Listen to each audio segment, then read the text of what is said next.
For decades, headlines crowned Michael Jackson the king of pop.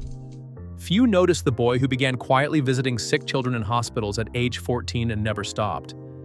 Years later, he gave every cent of his $1.5 million Pepsi settlement to create a burn center for children and donated not a portion but all of his multi-million-dollar Victory Tour earnings to charity. These were not isolated acts. They reveal a lifelong pattern of kindness and a legacy that might be the most impressive thing about him. What drove Michael to give so much, so often? And why did the world rarely see this side of him? In the early 1970s, while most teenagers were chasing dreams of fame, Michael Jackson was already seeking out quiet moments of kindness. During Jackson 5 tours, he found time to visit children's hospitals, slipping away from the spotlight to sit at the bedsides of young patients. Newspaper clippings from 1973 mention these visits, and fan archives hold faded photos of a soft-spoken Michael, just 14, offering encouragement and autographs to children who often needed hope more than anything else. He listened to their stories, signed posters, and handed out whatever small gifts he could carry. Nurses and hospital staff would later recall how gently he spoke, how he lingered in each room, never rushing, always making sure each child felt seen. There were no reporters, no cameras, no press releases, just a young man with an unmistakable voice, using it not only to sing, but to comfort. These were not one-off gestures. Even as the world's attention grew, Michael kept returning to these hospital corridors year after year. His visits became a thread that ran through his life, quietly connecting the boy from Gary, Indiana, to children facing their own struggles. Long before the headlines or the awards, his pattern of giving had already begun, rooted in these early, unheralded acts of compassion. December 1978 brought a different kind of spotlight to Hollywood Children's Hospital. Instead of cameras and fans, the halls filled with laughter as Michael Jackson hosted a Christmas party for nearly 200 young patients. He arrived not as a superstar, but as a friend, carrying boxes of gifts and stacks of glossy posters, each one signed by hand. Volunteers and hospital staff remember the way he moved through the crowd, kneeling to speak eye to eye with children in wheelchairs, calling them by name, and handing out presents with a gentle smile. For many of these kids, the holidays meant more hospital time and fewer visitors. That year, Michael made sure no one was left out. He brought in decorations, treats, and a sense of celebration that reached every corner of the ward. Children clutched their autographed posters and posed for photos, some too shy to speak but beaming all the same. Nurses later shared how he lingered long after the party, making sure each child received something special, sometimes doubling back to a room if someone had been missed. There was no press release, no television crew. The party was funded quietly from Michael's own pocket and organized so that every child would feel remembered. For those few hours, hospital walls faded away. The memory of that day, captured in thank you notes and faded Polaroids, became a cherished story among staff and families. It was a sign that Michael's kindness was growing, moving from bedside visits to something larger, something shared. This was only the beginning of the scale his generosity would reach. In 1984, Michael Jackson faced one of the most public crises of his life. During a commercial shoot, he suffered severe burns. The settlement from Pepsi was enormous, $1.5 million, but Michael made a choice that stunned even those closest to him. He donated every cent to Brotman Memorial Hospital, founding the Michael Jackson Burn Center for Children. This was not a symbolic gesture or a press move. The entire sum went directly to building a state-of-the-art unit, giving children with devastating injuries a real chance at recovery. Hospital staff remember the impact: new equipment, expanded care, and a wave of hope for families who had nowhere else to turn. That same year, the Jacksons launched the Victory Tour, filling stadiums across America. When the final numbers came in, Michael's personal share ran between $3 and $5 million. He gave it all away. Not a portion of it, all of it.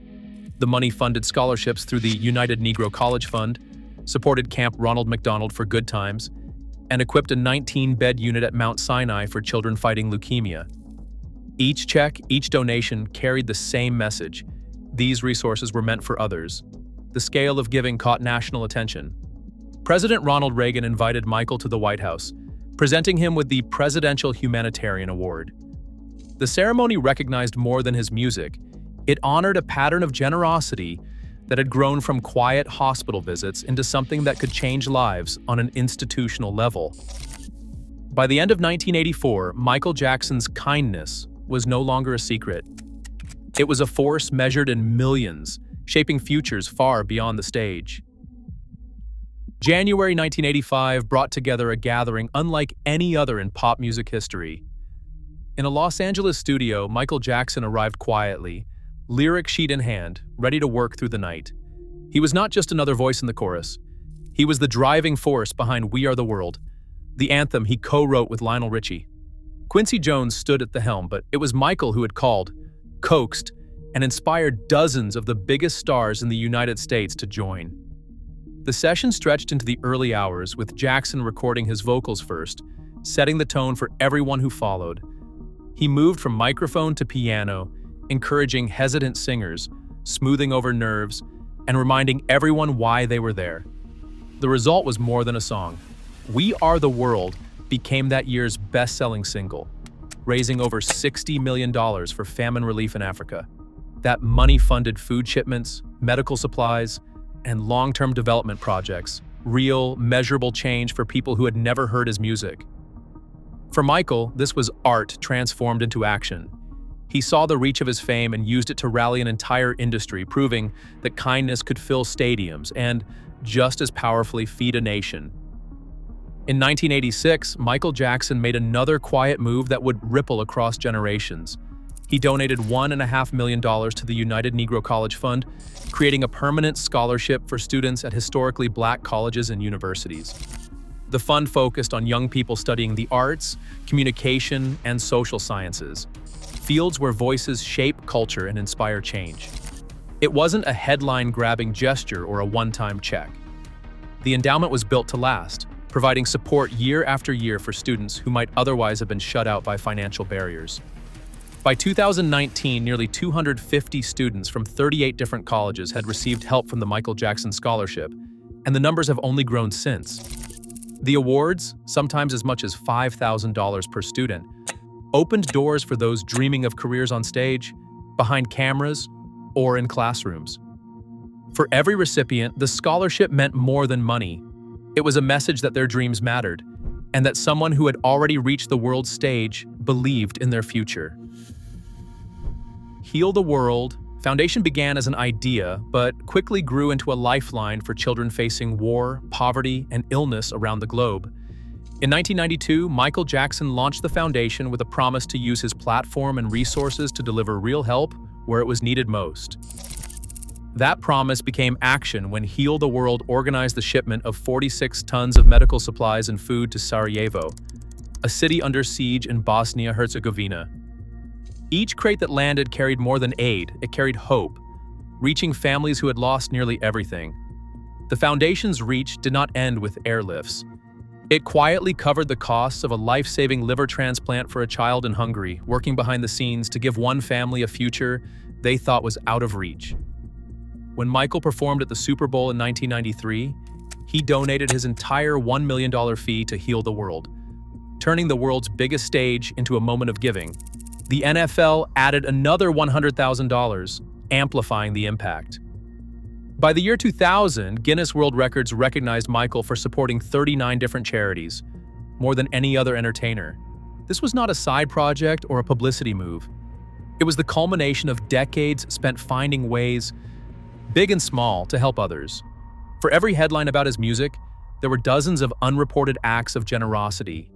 His foundation's work and the record it set became living proof that Michael Jackson's compassion reached as far and wide as his voice ever did. Today, as headlines still focus on spectacle, the scale of Michael Jackson's giving stands unmatched. Not a portion of his fortune, at times all of it, quietly given. His lifelong compassion challenges us. In a world hungry for kindness, what legacy do we leave behind? Share your thoughts below.